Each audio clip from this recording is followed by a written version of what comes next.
Hello mọi người, xem video hay thì hãy đăng ký thành hội viên, like, tìm và comment ngay nhé. Người của thôn chúng tôi, mỗi 18 tuổi phải thay da của người khác.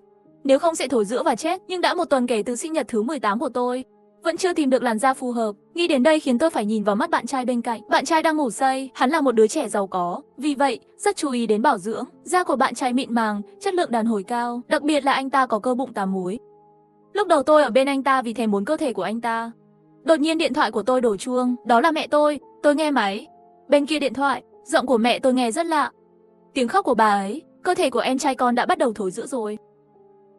Mẹ ơi, con đau quá, trong điện thoại truyền đến tiếng em trai tôi nghe tiếng la hét. Nếu em trai con không thể tìm thấy da phù hợp để thay thế, nhiều nhất là 1 tháng nữa nó sẽ thối rữa và chết. Mẹ tôi khóc không nói nổi, tôi nói, con biết rồi sau đó cúp máy. Có một bí mật trong tôi. Người của làng chúng tôi, từ khi mới sinh ra đã không có da của mình. Trước 18 tuổi chúng tôi không dám ra ngoài làng. May mắn thay, làng chúng tôi giàu tài nguyên, có thể tự lo cái ăn. Đến sinh nhật 18 tuổi, sẽ được người lớn tuổi trong nhà mang về cho chúng tôi một tấm da. Da của tôi là do bố tôi lấy về. Nhưng sau khi bố tôi giết cô gái này, bị gia đình cô ta phát hiện, bị thương rất nặng, ông ấy cố gắng trở về làng. Sau khi giao da cho tôi thì đã chết. Bây giờ mẹ tôi cũng già rồi. Người duy nhất có thể tìm ra cho em trai tôi chính là tôi. Ngón tay tôi nhẹ nhàng lướt qua bạn trai. Làn da trắng ngần. Cuối cùng dừng lại ở cổ sau của anh ta. Tôi đã thấy những người khác trong làng lột da, nhẹ nhàng kéo ở chỗ này trên cổ, toàn bộ da sẽ bị rách. Tiếp theo, làng chúng tôi có các công cụ và lọ thuốc đặc biệt, nhưng tôi có chút không nỡ. Tôi và bạn trai Kỳ Trầm mới bên nhau được 3 tháng. Anh ấy rất tốt với tôi, nhưng tôi nhắm mắt lại và nghĩ đến những người không tìm thấy da, đều sẽ chết một cách đau đớn. Tôi không muốn em trai tôi cũng như vậy. Đột nhiên điện thoại của Kỳ Trầm liên tục rung lên. Tôi lấy điện thoại của anh ta vì tò mò. Tôi và Kỳ Trầm ở bên nhau đã 3 tháng rồi, nhưng tôi chưa bao giờ xem điện thoại của anh ấy. Tôi đã thử mở khóa mật khẩu. Sinh nhật của tôi không đúng, tôi có một tia sáng. Đúng vậy, thử sinh nhật của Kỳ Trầm đã mở khóa thành công rồi. Tôi ánh mắt trầm lặng nhìn Kỳ Trầm một cái. Đầu WeChat của Kỳ Trầm cũng không phải là tôi, mà là Tiểu Thanh Mai của anh ta Châu Thanh. Anh ta lưu tên của Châu Thanh là Bảo Bối, lưu tên của tôi là tên gốc. Hai người họ mỗi ngày đều duy trì tần suất trò chuyện cao, thậm chí còn nhiều hơn là gửi tin nhắn cho tôi. Trong WeChat của Kỳ Trầm, ngoài ra còn có một cuộc trò chuyện nhóm được gọi là hội anh em. Tôi bấm vào xem, Cố Quân, Trần ca, vẫn là cậu lợi hại, nhanh như vậy đã bị cậu hạ gục rồi. Cô gái đó thân hình không tệ đấy, nhưng vẫn không thể so sánh với Chu Thanh được. Lý Cương, hay là anh Trần, anh phát sóng toàn bộ quá trình đó cho chúng tôi cùng xem đi, làm cho anh em độc thân mãn nhãn một lần xem nào. Cố Quân, coi chừng anh Trần tức giận đó. Châu Thanh đó là Bạch Nguyệt Quang của Trần ca, làm sao có thể so sánh với loại hàng này. Trong nhóm có một video dài 20 phút, tôi bấm vào xem, bên trong xuất hiện hình dáng tôi và Kỳ Trầm quấn lấy nhau. Tôi vô cảm tắt video đi, nhìn chằm chằm vào dáng vẻ ngủ say của Kỳ Trầm. Cũng chính lúc này, trong hội anh em, Cố Quân gửi tin nhắn mới. Anh Trần, lần trước anh nói sẽ đưa chúng tôi đến quê nhà của Tiểu Bối chơi, khi nào chúng ta đi? Người hâm mộ của tôi thích xem tôi bắt nạt người nông thôn nhất. Gần đây tôi lại sở chim Pike đang thiếu tài liệu. Đúng lúc, thằng nhỏ của tôi cũng đang đói khát, tìm mấy cô gái nông thôn hạ nhiệt cũng không tồi đâu. Tiểu Bối trông cũng rất đẹp, anh nói xem mẹ cô ta có phải cũng như vậy không? Lý Cương, mẹ kiếp. Khẩu vị nặng vậy, nhưng tôi thích nó. Cuộc trò chuyện sau đó thật sự rất khó coi. Nhìn thấy những lịch sử trò chuyện này tôi mới biết, Kỳ Trầm trước đã bí mật đùa giỡn với các cô gái. Thậm chí họ còn chia sẻ video với nhau. Tôi để điện thoại của Kỳ Trầm nguyên vẹn vào chỗ cũ. Kỳ Trầm dường như phát hiện được cái gì đó, mở mắt ra. Sao em vẫn chưa ngủ? Kỳ Trầm ôm tôi vào lòng, tay tôi đặt trên lưng anh ta. Móng tay dài từ từ trượt xuống. Kỳ Trầm khẽ một tiếng rít có chút đau. Tiểu Bối, thôi nào, không đùa nữa. Tôi mỉm cười, trước đây không phải anh luôn muốn về quê em sao? Kỳ Trầm đầu tiên sửng sốt, sau đó có chút kích động. Cuối cùng em cũng chịu đưa anh về gặp gia đình rồi. Trước đây không phải em luôn không đồng ý sao? Nụ cười của tôi sâu hơn. Em đã thay đổi ý định. Anh tốt với em như vậy, em muốn đưa anh về thăm quê em. Nhân tiện gọi cả Châu Khanh và 2 người bạn của anh đi cùng nhé. Kỳ Trầm nghiêm túc nhìn tôi. Tiểu Bối, không phải lúc nào em cũng không thích Châu Khanh và 2 người anh em của anh sao? Tôi như làm nũng chui vào lòng Kỳ Trầm. Khi làng chúng tôi lấy ra người, sẽ không gây mê cho người, bởi vì chỉ có người còn đang sống mới là tươi nhất. Chỉ là không biết đến lúc đó Kỳ Trầm sẽ vũng vậy đến cỡ nào đây. Trước đây em không hiểu chuyện, không nên hiểu lầm mối quan hệ của anh với Châu Thanh. 2 người không phải là lớn lên bên nhau từ bé sao? Em cũng phải học cách chấp nhận 2 người bạn của anh nữa. Dù sao em cũng là vợ anh. Tôi cười mắt cong lại, làng chúng tôi sắp 18 tuổi đâu chỉ có một người, một tấm da không đủ đâu. Sáng hôm sau, Kỳ Trầm lái xe đưa chúng tôi về nhà. Châu Thanh ngồi ở ghế phụ. Hôm nay cô ấy mặc một chiếc váy trắng, cổ áo thấp, nhẹ nhàng cúi xuống là có thể nhìn thấy hết ngực. Châu Thanh dáng người của Nhiên rất tốt, thân hình tấm da này của tôi thực sự không thể so sánh với cô ta. Hay là đến lúc đó tôi cũng đổi một cái. Tôi nhìn chằm chằm vào sau đầu của Châu Thanh. Châu Thanh nhận thấy tầm nhìn của tôi, nhẹ nhàng yếu ớt quay đầu. Chị à, em say xe. Ngồi ở ghế phụ sẽ thoải mái hơn. Chị không phiền chứ? Tôi mỉm cười và lắc đầu. Tất nhiên là không, em có thể đến làng của chị rất vui. Tôi nói rất chân thành. Cố Quân và Lý Cương cứ tưởng tôi cố ý lấy lòng họ, cười khinh miệt. Một số người cho dù có chạy như thế nào cũng không thể hòa nhập vào vòng tròn của chúng tôi đâu. Đúng vậy, nghèo chính là nghèo, Bọn họ nói mấy lời kỳ quái với nhau, Kỳ Trầm ngăn cản Cố Quân đừng nói nữa. Sợ tôi không vui, làng chúng tôi ở một nơi rất hẻo lánh. Phải mất ít nhất 3 tiếng lái xe từ thành phố, đoạn đường cuối cùng còn không thể lái xe, tất cả đều là đường núi chưa sửa xong, đi bộ hơn nửa tiếng. Đây cũng là lý do chỉ cần người được đưa về làng chúng tôi, cũng không thể trốn thoát. Trên đường đi Châu Thanh cùng bọn họ nói cười, họ đều biết nhau từ lâu. Châu Khanh nói về những câu chuyện thú vị hồi nhỏ của Kỳ Trầm. Kỳ Trầm một tay lái xe, một tay bất đắc dĩ đặt lên miệng cô ta. Chị dâu của em đang ở đây đó, để lại chút thể diện cho anh đi. Châu Khanh nghịch ngợm nẻ lưỡi, giữa họ rất thân thiết. Tôi không thể chen vào được. Nửa đường Châu Khanh khát nước muốn uống nước, tôi vừa định đưa một chai nước khoáng mới. Châu Thanh lại trực tiếp lấy cái chai Kỳ Trầm đã uống qua. Chị dâu, em từ nhỏ đã uống nước của anh Trầm như vậy, chị không phiền chứ? Châu Thanh cao giọng nói. Tôi cười mà không nói. Khi xe đến gần làng chúng tôi, người dân xung quanh cũng trở nên thưa thớt. Đường trở nên gập ghềnh hơn, trời tối, hình như sắp có mưa to. Bọn họ trò chuyện mệt mỏi bắt đầu buồn ngủ, cũng không biết đã qua bao lâu, Lý Cương đột nhiên hét lên một tiếng tỉnh lại, mọi người đều bị hắn làm giật mình. Sắc mặt của Lý Cương rất xấu, cực kỳ trắng. Tôi vừa mơ về bà nội tôi. Cô Quân cau mày, không phải bà của cậu đã đi mười mấy năm rồi sao? Lần đầu tiên tôi mơ thấy bà ấy nắm chặt tay tôi trong giấc mơ, bảo tôi đừng đi xa hơn nữa, bảo tôi còn đi nữa sẽ mất mạng. Một cơn gió lạnh bên ngoài cửa sổ, những người khác đều run rẩy một cái. Kỳ Trầm nhanh chóng cười Lý Cương, giấc mơ này của cậu thật đặc biệt. Chúng tôi là về nhà chị dâu cậu, không phải đi địa ngục đâu. Tôi cũng không thể không cười. Đúng vậy, bảo bà của cậu đừng lo lắng nữa. Người dân trong làng chúng tôi rất thân thiện. Lý Cương ngừ một tiếng, sắc mặt vẫn không được tốt lắm. Tôi thì thầm, một chút nữa là tới rồi, chúng ta phải đi bộ một đoạn. Mẹ tôi đã làm cả một bàn đồ ăn cho mọi người rồi. Cố Quân giận dữ phàn nàn, nơi này còn phải đi bộ, thật là rắc rối. Kỳ Trầm hét lên, Cố Quân lúc này mới ngậm miệng không nói gì. Xe chạy thêm mười mấy phút nữa, xung quanh đã toàn là núi hoang, không có người đi bộ nào đi qua, trời đã tối từ lâu rồi, mưa phùn, vậy vả cho mọi người rồi, chúng ta phải xuống đây đi bộ thôi. Châu Thanh cau mày, xấu hổ, lúc này tôi mới để ý, hôm nay cô ta đi một đôi giày đế cao, trên đó có một logo rõ ràng, Trần ca, đường núi ở đây quá dốc, em sợ em không đi được. Kỳ Trầm ngay cả nghĩ cũng chẳng thèm nghĩ trực tiếp nói, không sao, anh cộng em. Châu Thanh có chút khó xử, vậy chị dâu thì sao? Kỳ Trầm nhìn tôi một cái, biểu cảm trên mặt có chút tội lỗi và xấu hổ. Tôi tỏ ra hiểu chuyện, con đường này từ nhỏ đến lớn em đã quen rồi, anh cứ cộng Châu Thanh đi. Kỳ Trầm rõ ràng là đã lợi dụng sự thông cảm của tôi, anh ấy ghé vào tai tôi để khen ngợi, vừa thật ngoan, buổi tối anh sẽ nuông chiều em. Tôi hơi buồn nôn, nhưng lại giả vờ đỏ mặt và xấu hổ. Tôi nhìn thấy sắc mặt Châu Thanh lập tức lạnh đi. Kỳ Trầm cõng Châu Thanh, có chút vất vả đi về phía trước, đường núi này rất dốc. Kỳ Trầm dù tập thể dục thường xuyên cũng có chút không chịu nổi, giữa chừng Châu Thanh muốn xuống tự đi, chỉ dựa vào thân thể yếu ớt này của em á, còn chưa đi được mấy bước đã ngã rồi. Châu Thanh đấm vào vai hắn, hai người giống như không có ai khác đang tán tỉnh trước mặt tôi. Cố Quân ở một bên là sắc mặt của Lý Cương vẫn không được tốt lắm, tôi phát hiện tầm nhìn của anh ta luôn dừng lại trên người tôi. Nhưng khi tôi nhìn qua, Lý Cương lại nhanh chóng chuyển ánh mắt. Tôi quên nói với mọi người, làng chúng tôi có quy tắc riêng. Tôi nói, sau khi vào làng, không thể quay video hoặc chụp ảnh bằng điện thoại di động, nếu không dân làng sẽ tức giận. Sắc mặt của Cố Quân lập tức khó coi. Mục đích của anh ta đặc biệt đến đây là livestream. Ý cô là sao? Cô cũng biết tôi là người livestream mà. Làm sao tôi có thể không quay video? Anh Trần, nghe xem đây là quy tắc gì vậy? Kỳ Trầm cũng theo khuyên tôi tiểu bối. Để Cố Quân livestream một lát không sao chứ. Gần đây cậu ấy bị thiếu tài liệu. Tôi nhún vai. Đến lúc đó làm họ tức giận. Đừng trách tôi không nhắc nhở anh. Người lần trước đến đây, muốn quay video trước khi chết, đã bị móc mắt, cắt lưỡi, la hét vang lên hơn nửa tiếng đồng hồ. Cố Quân hừ lạnh một tiếng, rõ ràng là không quan tâm đến lời nói của tôi mà. Đi khoảng nửa tiếng đồng hồ, cuối cùng cũng đến nơi. Kỳ Trầm hơi thở dồn dập đặt Châu Thanh xuống. Anh ta đổ mồ hôi, giống như vừa ra khỏi bể nước. Châu Thanh đau lòng cắn môi giúp Kỳ Trầm lau mồ hôi. Thành thật mà nói, tôi đã không về nhà trong một thời gian dài. Biết tôi sẽ đưa người về, trưởng làng đã sớm đứng ở cổng làng để chào đón chúng tôi. Tiểu bối, cháu đã trở lại rồi. Đây là bạn của cháu sao? Trưởng làng chống nặng, cười nhìn chúng tôi. Trưởng làng trông rất trẻ, chỉ khoảng 30 tuổi, nhưng lại xoa lưng, trông như một ông già. Nhìn rất vô lý.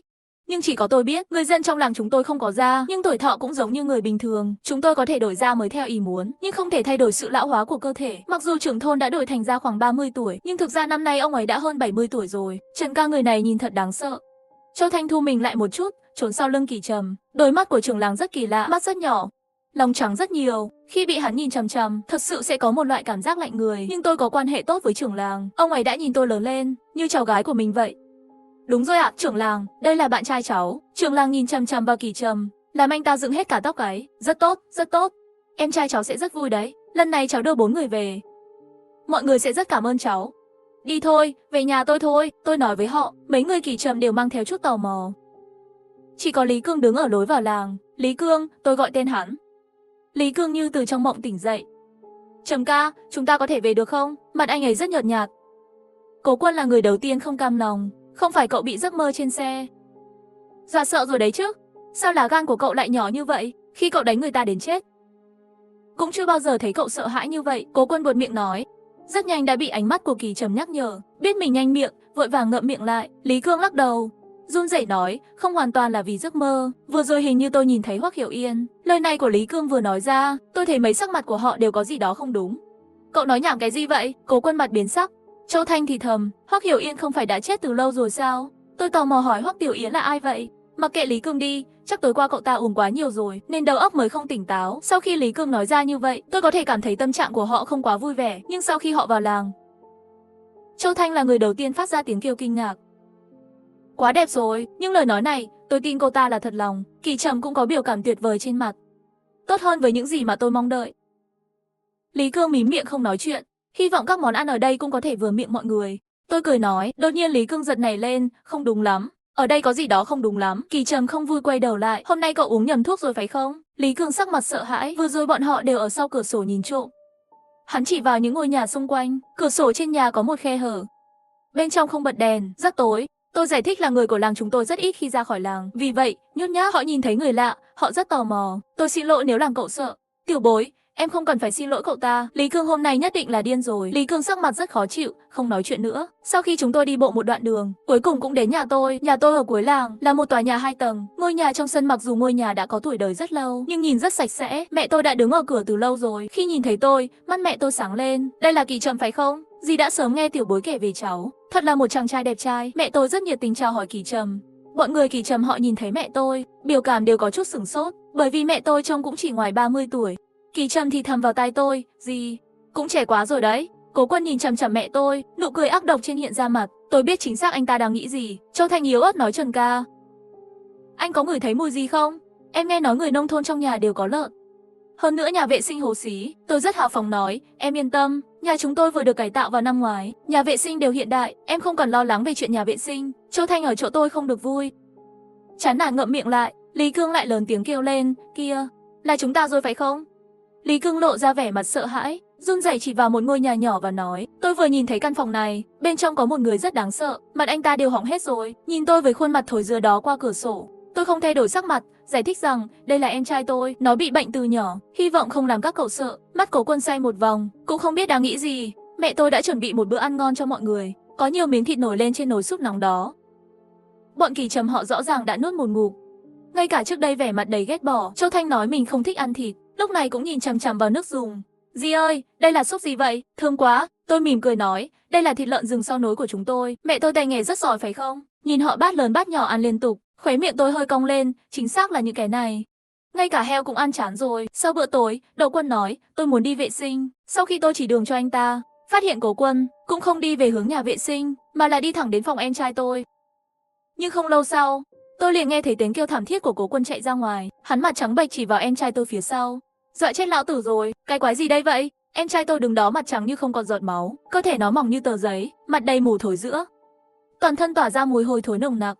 Tóc trên đầu em trai, tôi không ngờ em trai tôi gặp tháng trước vẫn là một thiếu niên như ánh nắng mặt trời, nhưng bây giờ nó trông như một ông già xác chết. Ánh mắt em trai tôi nhìn chằm chằm vào Cố Quân. Châu Thanh hét lên một tiếng, trực tiếp trốn vào lòng Kỳ Trầm. Anh Trầm, hắn trông thật đáng sợ, giống như một con quái vật vậy. Chị đã về rồi. Khi em trai tôi nhìn thấy tôi, trong ánh mắt trắng xám xuất hiện một tia sáng. Nó mở miệng, tôi mới phát hiện ra răng của nó gần như rụng hết rồi. Chỉ một tuần trôi qua, cơ thể của em trai tôi đã thối rữa với tốc độ ánh sáng, nhưng vì toàn thân hắn trên dưới đều có mủ thối rữa, đám người Kỳ Trầm cũng không phát hiện ra nó. Thực tế là không có da. Không phải anh bảo phải đi vệ sinh sao? Chạy đến phòng em trai tôi làm gì? Tôi hỏi Cố Quân có chút bực tức. Tôi đi nhầm không được sao? Nhưng tôi thấy điện thoại của anh ta vẫn sáng, dừng lại ở phòng livestream. Anh ta đến phòng anh trai tôi là để livestream. Em rằng đó là vì nghe Lý Cương nói trước đây, anh mới nghĩ em trai tôi là vật liệu hiếm sao? Lý Cương sợ hãi chỉ vào em trai tôi, chính là hắn, trước đây đã theo dõi chúng ta. Lý Cương, người đàn ông to lớn này, lúc này trên mặt toàn là sợ hãi. Ánh mắt của em trai dừng lại trên người Kỳ Trầm. Kỳ Trầm bị nhìn lông tóc dựng ngược lên, vô thức lùi lại. Giọng em trai tôi cực kỳ khàn khàn mở miệng nói, chị ơi, đây là anh rể Kỳ Trầm sao? Em rất thích vẻ ngoài của anh ấy đó. Em trai tôi vừa tiến gần đến Kỳ Trầm, vừa đau đớn dùng tay ôm lấy lồng ngực. Chẳng bao lâu lồng ngực đã bị nó cào rách, chảy chất lỏng tanh hôi. Châu Thanh đã bị sự ghê tởm này dọa sợ rồi. Cố Quân hét lên, quái vật, tránh xa lão tử ra một chút. Nghe thấy hai chữ quái vật này, mẹ và em trai tôi đều tỏ vẻ ủ rũ, nhưng mẹ tôi nhanh chóng thay đổi thành khuôn mặt tươi cười. Thân thân, con về phòng đi, dọa khách sợ rồi kìa, em trai tôi gật đầu. Bước chân cứng ngắc trở về phòng, đám người Kỳ Trầm sợ hãi thở hổn hển. Lý Cương lo lắng hét lên, tôi muốn đi về. Hắn đỏ mặt, ngay cả Kỳ Trầm làm sao khuyên cũng không tốt. Lý Cương, bây giờ trời đã tối rồi, trên núi này có rất nhiều dã thú. Nếu cậu muốn đi bộ đến điểm dừng, nơi của chiếc xe ngay bây giờ, sẽ rất nguy hiểm. Tôi có lòng tốt khuyên nhủ. Lý Cương lại hoàn toàn không nghe lời khuyên, chạy ra ngoài như điên. Hắn vừa chạy vừa hét lên, các người đều là đồ ngốc. Tôi đã nhắc nhở, ở đây rất nguy hiểm. Kỳ Trầm muốn đi tìm Lý Cương nhưng bị tôi ngăn lại. Tôi mỉm cười và nói rằng cậu ấy sẽ sớm trở lại. Ở đây đừng làm phức tạp, cậu ấy ngay cả cổng làng cũng không tìm được, sẽ sớm từ bỏ thôi. Chỉ là người trở về có còn là Lý Cương nữa hay không thì không chắc lắm. Trong làng này qua 18 tuổi vẫn chưa tìm thấy ra. Em trai tôi không phải là người duy nhất. Lý Cương bây giờ xông ra ngoài rồi, như một con cừu xông vào đàn sói, không bị giày vò đến chết mới lạ. Kỳ Trầm lúc này cũng không có tâm tư quan tâm Lý Cương, bèn gật đầu. Mẹ tôi đã chuẩn bị phòng cho chúng tôi từ lâu rồi. Tôi và Kỳ Trầm một phòng, Cố Quân và Lý Cương một phòng, Châu Thanh một phòng. Châu Thanh thì thầm nói, Trầm ca, em không dám ngủ một mình, em có thể ngủ chung phòng với hai người không? Tôi có thể nằm sàn. Kỳ Trầm nhìn tôi, tiểu bối Châu Thanh, em ấy từ nhỏ đã nhát gan. Tôi rất hào phóng nói, không sao, Châu Thanh có thể ngủ chung giường với em. Lúc này bên ngoài sân có động tĩnh. Tôi quay đầu lại nhìn, là hàng xóm Thúy Hoa đến. Thúy Hoa trông ngọt ngào, thân hình rất thướt tha. Vì vậy khi cô ấy bước vào, mọi đôi mắt của họ đều dính vào người cô ấy. Kỳ Trầm cũng nhìn Thúy Hoa sửng sốt trở lại. Châu Thanh rõ ràng là không vui rồi. Cô ấy nói những lời kỳ lạ, thật là mùi nước hoa nồng. Trên người Thúy Hoa có mùi nước hoa nồng nặc. Cô ấy vừa tròn 18 tuổi vào ngày hôm trước. Chỉ là cô ấy đã may mắn, một nhóm người nổi tiếng vừa đến đây để khám phá. Nhóm người đó làm chủ đề về biên giới, cho nên thân hình là hạng nhất. Thúy Hoa lấy đi làn da của cô gái nổi tiếng. Nhưng trong vòng 1 tháng sau khi chúng tôi vừa thay đổi làn da, phải dùng nước hoa che đi mùi máu trên da người, cho đến khi hoàn toàn hợp nhất với da người này, mùi vị này sẽ tan biến. Ây da, tiểu bối, cậu thực sự rất có mắt nhìn đó. Mang về hai anh chàng đẹp trai này. Thúy Hoa cao giọng nói. Cô ấy cười rất ngọt ngào, trực tiếp đi tới dựa vào trên người Cố Quân. Cố Quân rất rõ ràng đã bị cô ấy mê hoặc đến 8-9 phần rồi. Mục đích của Thúy Hoa tôi biết, em trai cô ấy sẽ 18 tuổi vào ngày hôm sau. Cố Quân có thân hình tốt. Cô ta nhìn thấy làn da của Cố Quân. Anh trai có muốn đến nhà tôi xem không? Thúy Hoa kiều mị nói. Cố Quân điên cuồng đi theo. Không lâu sau hai người liền cười nói rồi rời đi.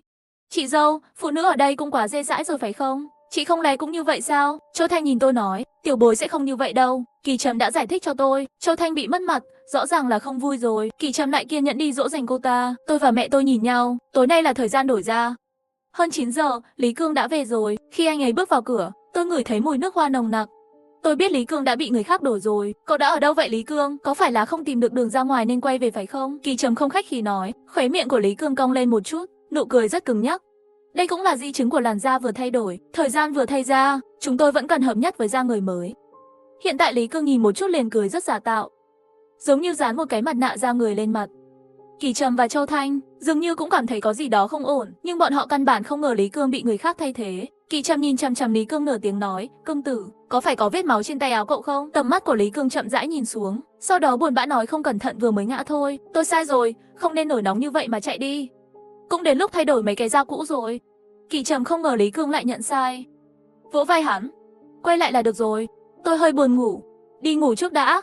Hắn đẩy cửa vào trong nhà, chúng ta cũng đi ngủ thôi, đừng lo cho Cố Quân nữa. Kỳ Trầm ngáp mấy cái rồi nằm xuống. Thằng nhóc đó bây giờ chắc chắn đang đắm chìm trong sự dịu dàng rồi. Châu Thanh lại đứng tại chỗ, cô ta nhìn tôi và Lý Thần, biểu cảm trên mặt có gì đó không đúng. Tôi mỉm cười hỏi cô ta có chuyện gì vậy. Châu Thanh trong giọng nói mang theo một tia sợ hãi. Hai người không nhớ trước đây Lý Cương thuận tay trái sao, nhưng mà hắn vừa nãy lại dùng tay phải để đẩy cửa. Tôi không ngờ Châu Thanh lúc này lại còn thông minh hơn cả Kỳ Trầm. Kỳ Trầm cũng sửng sốt. Tôi vội vàng nói, hai người lúc nãy không nghe Lý Cương nói là hắn tự ngã sao? Tay áo trái của anh ta dính đầy máu, rõ ràng là tay trái.